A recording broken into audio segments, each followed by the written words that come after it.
సభకి నమస్కారం అండి.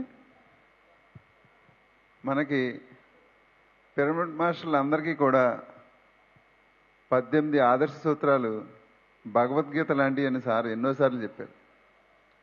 మరి భగవద్గీతని ఎంత ఇదిగా మనం ఆచరిస్తామో ఈ 18 ఆదర్శ సూత్రాలు ఖచ్చితంగా ప్రతి పిరమిడ్ మాస్టరు పాటించాలి అన్నారు. దాంతోపాటు 13 వ్యక్తిగత సూత్రాలు. ఈ వ్యక్తిగత సూత్రాలు అనే కాడికి వచ్చేసరికి చాలా విషయాలు ఉంటాయి మనకి. ఎవరో ఒక పిరమిడ్ కడతాడని ఒక మాస్టర్ వస్తాడు. నీకు ఆ పిరమిడ్ ఎంత అవుద్దో తెలుసా? 4 లక్షలు అవుద్ది, నువ్వు ఇప్పుడు మొదలెడతానంటావేంటి అంటాడు ఇంకో మాస్టర్. కానీ ఆ నెగిటివ్ కూడా అక్కడ రాకూడదు.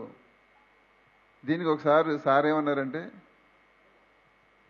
నువ్వు ఊ అనవయ్యా, ఉలిక్కిపడి కూడా ఎవడో ఉంటాడు, మనం ఊ అనాలి. ఒకసారి అందరూ అందామా? ఊ అనండి గట్టిగా. మళ్ళీ ఇలా అంటూ వెళ్తే అన్ని పనులు అయిపోతాయి.